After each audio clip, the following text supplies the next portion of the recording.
एक छोटे से शांत गांव में एक साधारण सी महिला रहती थी जिसका नाम था सीता। यह गांव भले ही छोटा था, लेकिन यहाँ के लोगों के दिल बहुत बड़े थे। सीता का जीवन बहुत साधारण था। उसके छोटे से परिवार में उसके पति राजीव और 2 प्यारे बच्चे थे। सीता के पति राजीव गांव के बाजार में एक छोटा सा वड़ा पाव का ठेला लगाते थे। उसी ठेले से उनके पूरे परिवार का गुजारा चलता था। आज तो बच्चों के लिए मिठाई लाया हूँ। सच में पापा? देखो तुम्हारे पापा कितनी मेहनत करते हैं। खाना खाकर पढ़ाई कर लेना। खूब पढ़ाई करो बच्चों। पापा मैं बड़ा होकर डॉक्टर बनूंगा। मैं भी पापा। राजीव दिन रात मेहनत करने लगे क्योंकि उनके लिए परिवार ही सबसे बड़ी ताकत था।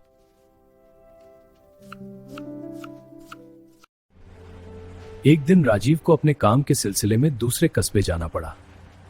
मैं जल्दी वापस आ जाऊंगा। ध्यान से जाना। लेकिन उस दिन किस्मत ने एक दर्दनाक मोड़ ले लिया।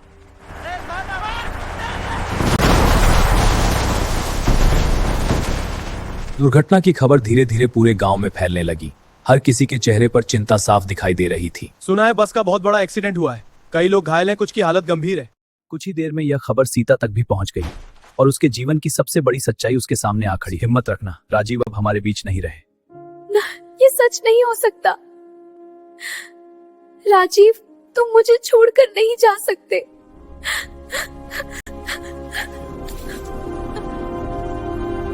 उसने जब राजीव को देखा तो उसकी दुनिया जैसे वहीं रुक गई।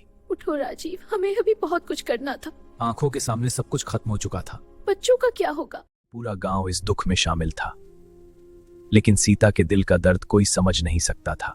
भगवान उसे शांति दे। अब सीता अकेली कैसे संभालेगी? माँ, पापा कब आएंगे? पापा हमेशा हमारे साथ रहेंगे, दिल में। सीता पूरी रात जागती रही। उसके मन में हजारों सवाल थे। अब मैं क्या करूं? कैसे संभालूंगी सब कुछ? लेकिन हर अंधेरे के बाद एक नई सुबह आती है और उस सुबह के साथ सीता के अंदर एक नई ताकत अब जागी। मुझे ही सब संभालना होगा। मैं हार नहीं मानूंगी। सीता ने फैसला कर लिया था, अब वही उस ठेले को संभालेगी जो कभी राजीव की पहचान था। आज से ये ठेला मेरा भी है। मैं इसे फिर से खड़ा करूंगी। डर तो था, लेकिन उससे ज्यादा हिम्मत थी।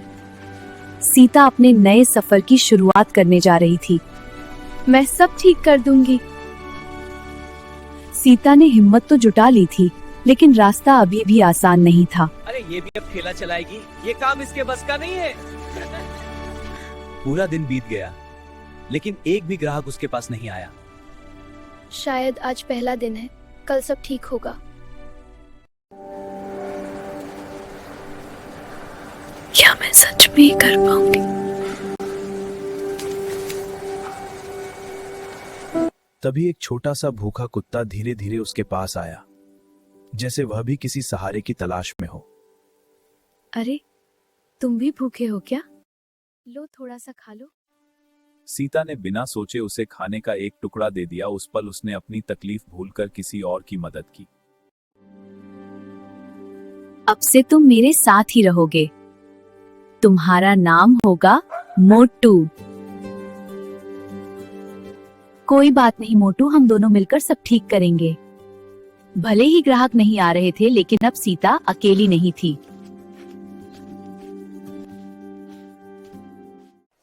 शुक्ला जी, जल्दी देना। इंतजार करो, सबको मिलेगा। अभी आता हूँ, धक्का मत दो।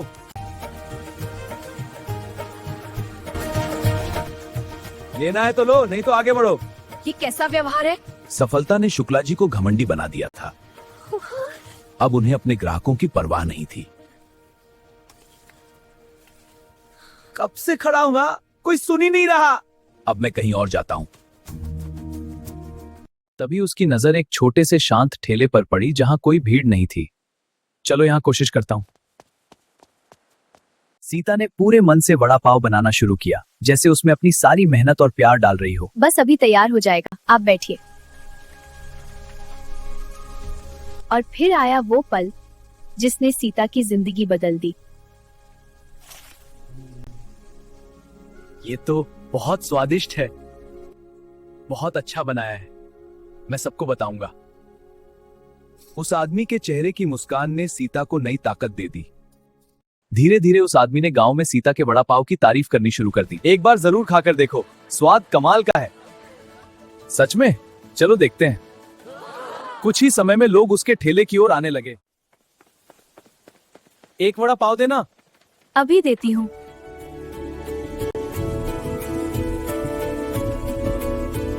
और फिर धीरे धीरे भीड़ बढ़ने लगी। अब सीता का ठेला खाली नहीं रहता था। यहाँ का स्वाद अलग है। सीता की मेहनत रंग लाने लगी थी। अब उसके चेहरे पर फिर से मुस्कान लौट आई थी। देखा मोटू, हमने कर दिखाया, अब सब ठीक हो जाएगा। धीरे धीरे शुक्ला जी की दुकान पर भीड़ कम होने लगी। ये क्या हो रहा है? मेरे ग्राहक कहाँ जा रहे हैं? और यह बात उन्हें बिल्कुल पसंद नहीं आई। उन्होंने दूर से देखा कि अब सारी भीड़ सीता के ठेले पर जा रही है। ये सब उसी औरत की वजह से हो रहा है। धीरे धीरे उनके मजदूर भी उनका साथ छोड़ने लगे। शुक्ला जी, हम अब यहाँ काम नहीं करेंगे।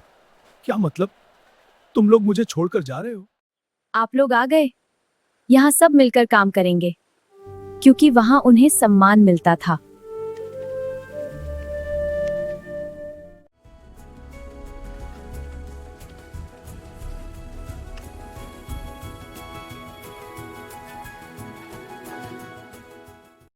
अब शुक्ला जी का गुस्सा बढ़ता जा रहा था।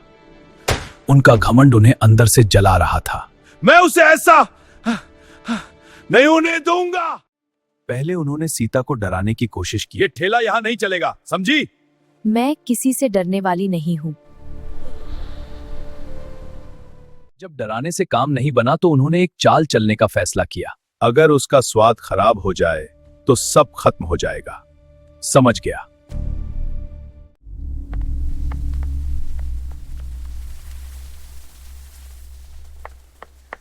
अब देखता हूं कैसे चलती है उसकी दुकान का। आज मसाला थोड़ा अलग क्यों लग रहा है? शायद मेरा ही भ्रम होगा।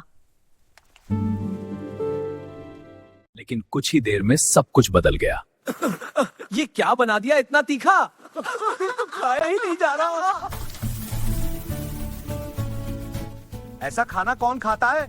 आज तो बिल्कुल खराब है। कुछ ही पलों में सीता की मेहनत पर जैसे पानी फिर गया। लोग गुस्से में वापस जाने लगे। सीता का दिल टूट गया। उसे लगा जैसे सब कुछ खत्म हो गया। क्या मेरी मेहनत बेकार हो गई? अब क्या होगा? लेकिन उस कठिन समय में भी सीता अकेली नहीं थी। तू तो है ना मेरे साथ मोटू। हम फिर से कोशिश करेंगे। उस रात सीता चुपचाप घर लौटी, लेकिन उसके अंदर अभी भी एक छोटी सी उम्मीद बाकी थी।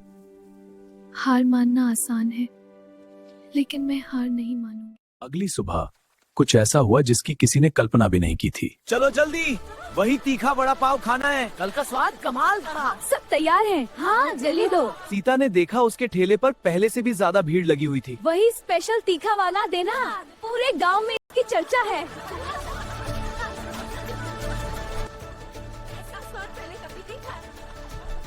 जिसे सीता ने अपनी गलती समझा, वही उसकी सबसे बड़ी ताकत बन गया। उधर शुक्ला जी ये सब देखकर हैरान रह गए। ये कैसे हो गया? उनकी चाल उल्टी पड़ चुकी थी। ये तो और भी सफल हो गई। माँ, अब हम बहुत खुश हैं। ये सब हमारी मेहनत का फल है।